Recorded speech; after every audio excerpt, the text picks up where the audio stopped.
everyone's attention. Hello, everyone. And I'm going to start off with my welcomes, everyone. Assalamu alaikum. Buenos dias. Bon dia. Bonjour. Tout travail. Guten Morgen. And wagwan. Good morning. And welcome. Good morning. To Saturday at the 30th Annual Walk Conference. And this morning, I would like to introduce our Dr. Pamela McCauley, the Dean of Engineering at Wyoming University. She is going to deliver the opening message and then introduce our keynote speaker. So thank you. Give her a warm welcome. Thank you, Kwan. Good morning. Thank you, Kwan. Good morning, everyone. It's so good to see everyone here. And it's truly an honor to gather here for the 30th Waves of Change Conference. In a year where our numbers are smaller than we have become accustomed to, your commitment shines even brighter. So it's even more important that each of you are here. So my sincere appreciation for each of you being here. So let's remember that each of us plays a vital role in shaping what comes next. And so that is why it gives me great pleasure to introduce our speaker this morning. Dr. Quincy Brown is presently principal at Futures and Innovation. And just give you a little bit of background about this amazing woman.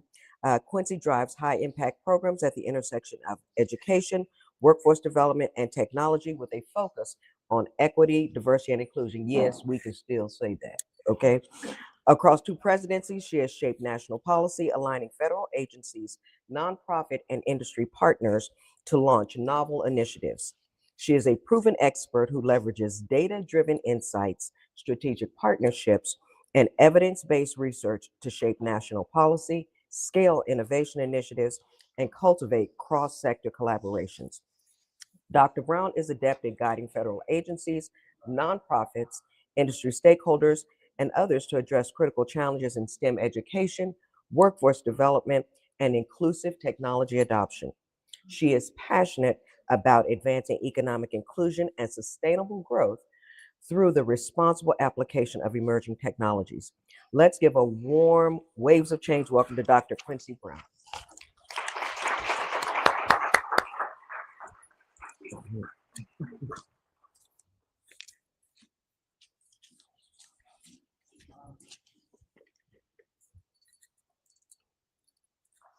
Good morning. Let me get my setup together here. All right. Good morning. Good morning. Can y'all hear me okay? Yeah? Okay, good. So first I want to thank the organizers for having me here this morning and inviting me to speak with you all today. I really appreciate the invitation. And before I really get started and dig in, I want to share a little bit about my journey. You've heard about kind of like an overview from Dr. McCauley, but just a little bit about like who I am and where I come from, because it really speaks to what I want to share with you this morning, which is about the power that we have to shape our future, even if we can't see it yet. So I was born and raised in the Bronx, New York. Hopefully there's some other New Yorkers here. And in 2nd grade, my parents enrolled me in a program for exceptionally gifted students. And so if you can picture like the late 70s, we were this kind of ragtag bunch of kids from all over the Bronx, whose families came from all over the world. And so there were Caribbean students, Jewish students, Egyptian students, kids from Poland, India, and we were labeled gifted and put into this classroom together. And what made it special was that we participated in science fairs every year. We did things like Olympics of the Mind. I remember taking Latin in 5th grade. Wow. I also remember learning to move the little turtle. I'm dating myself here. So, learning logo programming and moving the little turtle around the screen with the Apple IIe computer. And this was, again, if you could think back to like the late 70s, early 80s. And so we were doing things that we didn't know we shouldn't do, right? We were doing the work that our teachers put in front of us. And looking back, I now realize how much of a gift that was, not because we were special, but it was really because no one told us that we had limitations, right? And we stayed together as a cohort. So some kids kind of would come and go through the years, but we stayed together as a cohort until it was time to go to high school. And that experience gave me a really strong foundation to understand that anything really is possible. After middle school, I went to the Bronx High School of Science. And so I had a very, very strong K-12 education. And if I'm being really honest, I do also believe in transparency as a leader. I was not the best high school student. Right, surprise, or no surprise, I don't know, surprise or no surprise, but I was not the best high school student. And I actually think I failed the class because I remember going to summer school. I did not do well in math. I worked at the Bronx High School of Science. I went to Bronx High School of Science. I worked at the Bronx Zoo in the summer and a little bit after during the school year. I was a babysitter. I was having lots of fun doing the things that I thought were important at the time. But I wasn't seriously thinking about my future. And then that changed when I was in 11th grade. So I went on one of those pre-college visits to the Coast Guard Academy. I heard somebody say, "Wow, yeah." So I went to the Coast Guard Academy, and that is where I fell in love with engineering. We did the programs where you kind of got to experience the different types of engineering. So I learned about civil and mechanical, and then came electrical. I was able for the first time to put the little jumpers in a breadboard. I see some heads nodding, right? Had the little battery, and the light bulb went off, and like something inside of me just moved and touched my spirit in a way that nothing had before, or really since, because I am like, I love electrical engineering, but I digress. Okay. And so like I was fascinated by the idea of circuitry. The only job that I've actually ever wanted was to be a circuit board designer. It's actually something that I've never done. I've done lots of other things, but I've never done that. But that was like set for me in 11th grade. I also learned when I was going through that program that all of the incoming cadets received a personal computer. And so again, if you can think back to like late 90s, or excuse me, this was, yeah, around 1990, early 90s. My mom had a computer at home. I know the young people here are like, what? But like my mom had a computer at home. It was a big deal back then to have your own computer. And so like I could go to the Coast Guard Academy, become an electrical engineer, and get a computer. And so I was like super all in, started the application process. And somewhere in there, I learned something that was really, really important. And that was in order to graduate, because again, this is the Coast Guard Academy, you had to jump off of a boat into the water and like save, someone and bring them to shore. I couldn't swim. Yeah, right. So, and I also was like terrified of learning. So it was that combination that was led to the beginning and end of my Coast Guard career. I never even finished the application, but it wasn't the end of my engineering journey. And so I enrolled at North Carolina A&T State University, which is an HBCU in Greensboro. And so I love being Aggie, and that was really the best place for me. And that decision was one that also really changed my life, my trajectory, because for the first time, I wasn't like the smart Black girl. I wasn't the Black girl. I got to be, whoever I wanted to be and develop and grow as an engineer. And so I was like the super nerd. So like when Dr. McCauley was like, move forward, I was always the one in the front of the class, right? I got to like follow along. I did all of the work. As I mentioned, I wasn't the best high school student, like middle school student, like math was back then, but like when I got to college, it clicked. And so I took, as part of the engineering program, all the calculus, right, all of the physics, differential equations, like that just became like music to me, and it all suddenly just made sense. And I share that because another thing that also happened was after my second semester, I was convinced that I had failed all of my classes, right? I was like, this college thing, I don't know. And back then, you actually had to wait for your grades to arrive in the mail. So like you would, end of the semester, go home or wherever you were going, and then they'd send you this little thing, you'd tear off the sides, and then you'd open it up and see your grades. So I was convinced that I had failed my classes, went to the administration building, changed my major to elementary education, because I thought, okay, engineering is not for me. I need to find a path. I want to finish college. Went home, got my grades, ended up with like either all A's or 3 A's and 1 B, something like that, and was like, perhaps I can be an electrical engineer after all. Went back to school at the end of summer in August. My first stop was back to the administration building, where I changed my major from elementary education back to electrical engineering. So like when I look at my transcript, there's like 2 semesters of electrical engineering, 1 semester of elementary education, and then the rest of it is all electrical engineering. And that experience taught me something that was really, really critical. I think about a lot, and that is, not to close the doors on yourself, right? Doors are going to close, and so let them close if they're going to, right? But don't be the one to shut them prematurely. And I'm sharing this because I know I've had, like I just explained, some of these moments where I've doubted myself, where I have walked away from things that, or almost walked away from things that I'm actually really, really good at. And I've convinced myself that I didn't belong somewhere that I absolutely belonged. And the truth is that none of us knows what lies ahead, right? We all have gifts. Each of you have gifts, and sometimes we're not aware of them, right? Sometimes it's hard to believe and see what others see in us. And sometimes we know we're badasses, and we know we just move into a space and we excel and we lead and we keep creating. And so no matter where you are on that spectrum right now, I just want to convey that you have the power to create the future you want to see, right? And that's really what I want to talk about today. It's how I've been doing this work and how you all are also doing this work right now. And so when I look around the room, I see the engineers, the scientists, the mathematicians, the educators, right, who are doing awesome work in labs, in classrooms, in startups, nonprofits, doing, writing code, running experiments, looking for funding, mentoring students, right, solving problems, and doing all of those things while you're also proving yourself, right? Sometimes over and over again to colleagues, to institutions, and sometimes even to yourself, right? We are navigating spaces that we know were not necessarily designed for us, while also reshaping them just by being there and leading and being excellent. And so my path took me places that I never would have imagined. As I mentioned, my undergraduate degree is in electrical engineering, but my master's and PhD are in computer science.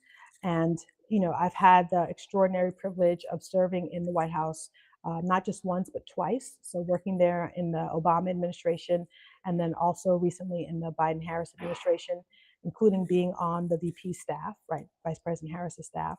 And so I say all that because when I think about the girl who didn't finish the Coast Guard application because I couldn't swim and was also scared to learn, right? Or the freshman who changed her major because I thought I failed when I actually hadn't, I would have never, ever predicted any of what I've actually ended up doing. And I still can't predict the future, right? But what I can do, and what we all can do, is work intentionally towards creating the future that we want to see and that we want to be a part of and leave behind. And so I will share, again, I believe in transparency, a little bit about where this set of work comes from. My job in the administration ended January 19th. And at noon on January 20th, a transition took place. And that moment really sent me into a very uncomfortable and frankly depressing and depressed place. And so I spent like weeks, probably longer than that, I don't know, it was like a lot of time, on my couch, right? Part of it was decompressing from like working so hard for almost 4 years. But part of it was because I just didn't understand how we got here. Like I was just confused and wrestling with a lot and feeling very, very overwhelmed.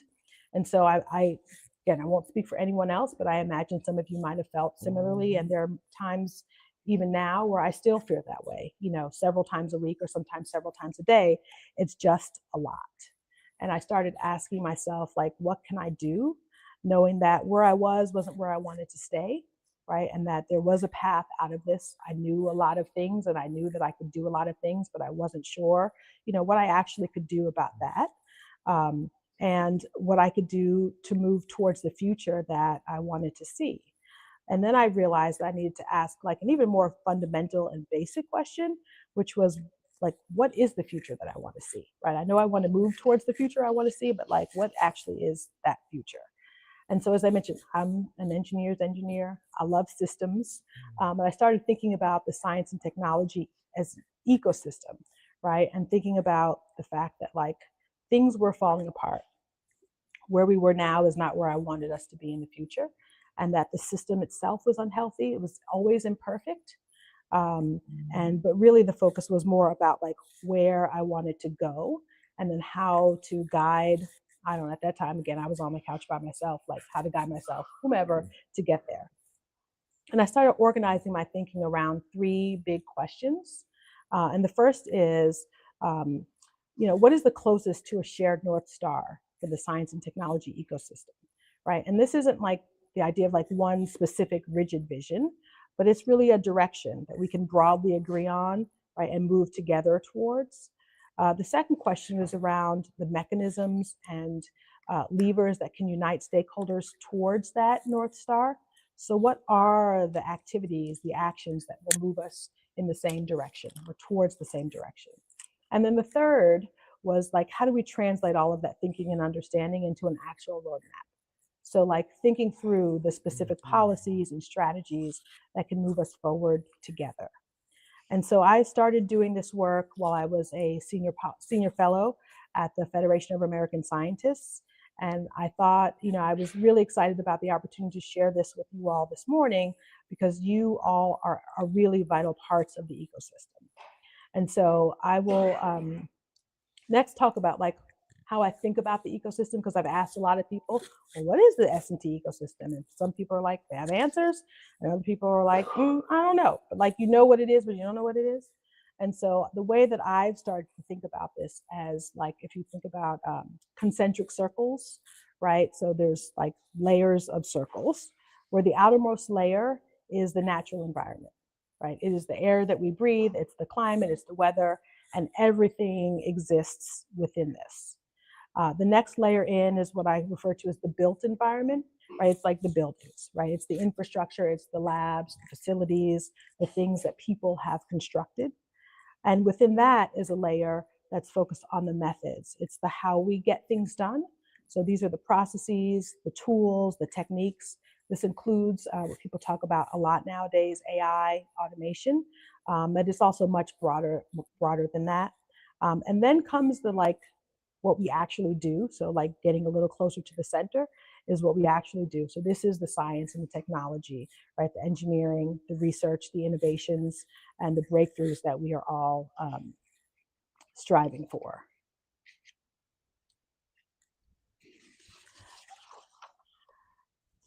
And then there's the part that like none of this happens without, and that is the people, right? These are the teams, the organizations, the individuals that influence what gets done and how things get done.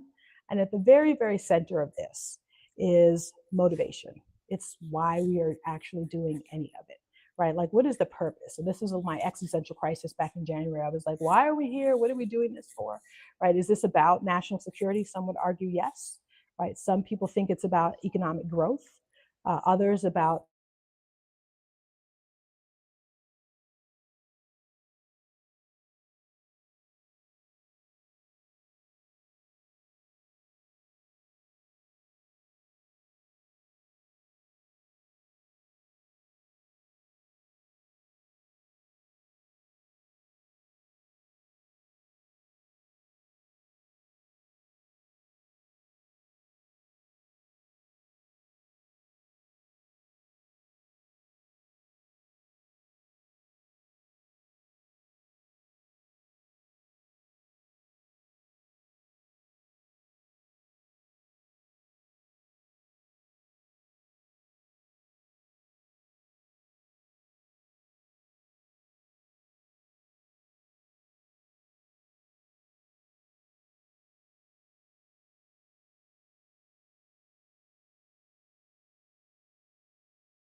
There are opportunities, again, around trust and legitimacy.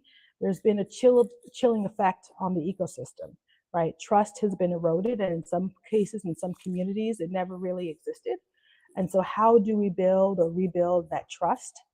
How do we also think about the balance between investing in long-term basic research, right, that takes decades, and then the short-term or nearer-term commercialization that's a little more profit-driven, right? How do we balance like these foundational research investments with the applications that people actually see and use and don't always make the connection to, right? So thinking about the different time horizons and how we do that resource allocation.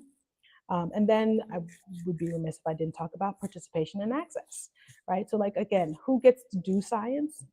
Not just who gets to do it, but who benefits from it, whose problems, right, are the science and technology ecosystem working to address. And we have to acknowledge that there is elitism, right? There are very real barriers that still exist. And so, yeah, the big question is thinking about, again, who profits, right? In some ways, and you can define profit a number of different ways, but who profits from the science and technology that's being invested in and being developed. And so these are some of the tensions that we are collectively navigating. And I think it's important to say that, you know, no matter where you are and the work that you do, like your work connects directly to these challenges.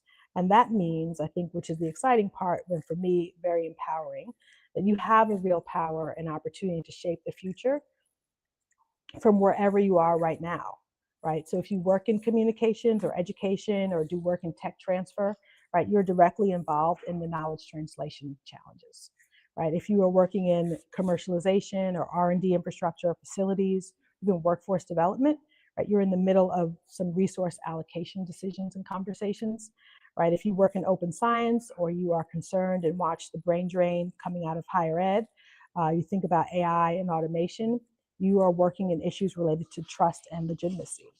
If you are doing work on research priorities, funding, right, state, local, industry investments, right, you are determining who participates, whose questions get answers, and whose problems get solved. And so the work that you do matters, the choices that you make matter, and your voice absolutely matters. And so I know it's early. Sorry, this is a breakfast talk, but and I've given you a lot to think about, and I appreciate you for hanging in there. But I think it's really important for me to also say that, like, no one is coming to save us, right? I say this to myself pretty much every day. I say it to other people, you know, in conversation a couple times a week. That really, like, and it's true. No one is coming to save us, and it's not up to one, you know, individual or organization to fix all of this. But the future that we want to see it is possible, right? We just have to build it. And each of us, each of you, no matter where you are, what you do, what your interests are, you have a role to play. And so I'll close with some words from two women whose work and lives I deeply, deeply admire. The first is someone who passed away last month. So Dr. Jane Goodall passed away last month. And soon after she did, Netflix released a documentary. I don't know if any of you have seen it. That was like her final recorded conversation. It's actually really good. And so it was recorded, she died in September. It was recorded, I believe, in March, under the condition that it wouldn't be released until after she passed. So she was free to say whatever. She was 91, you know, right? They say whatever, right? To say whatever she wanted to say. And like, she knew there would be no repercussions because she would literally just not be here. And so again, it's not to plug that, but like, it's good. And at the end of it, she sat alone in the studio. It was literally just her and remote controlled cameras. So there was no one else listening. And I'll share a little bit, kind of paraphrasing of what she said. She said that each of you have a role to play and your life does matter. Every single day you live, you make a difference in the world and you get to choose the difference that you make. So parallel to that, or I should say before that, the other person who I'll share a few words from is Vice President Harris. I had the privilege of working for her, you know, as part of her staff for a few years. And towards the end of the administration, she said something to us that really, really resonated and stuck with me. And it was that our work here has mattered. It has meaning. It has impacted people who we may never meet, people who may never know our names, but who are forever grateful for the work that each of you and we all have done together. And like thinking about the recorded remarks from Dr. Goodall and the words from the Vice President, how similar they were, right? And understanding that the work that we all do, right? The work that you all are doing, it matters. The future that you're building matters, and you really do get to choose the difference that you make. And so my parting words are like, don't close the doors on yourself, right? Keep doing the work, keep asking the hard questions, keep building towards that North Star, even if you can't fully see it right now, right? The science and technology ecosystem needs your complete self. Your families need your complete self, right? Your communities need your complete self, right? They need your questions, your concerns, your visions about what's possible, because the future isn't something that happens to us, right? It's something that we create together, and you are exactly the people who should be creating it. So thank you very much. Awesome.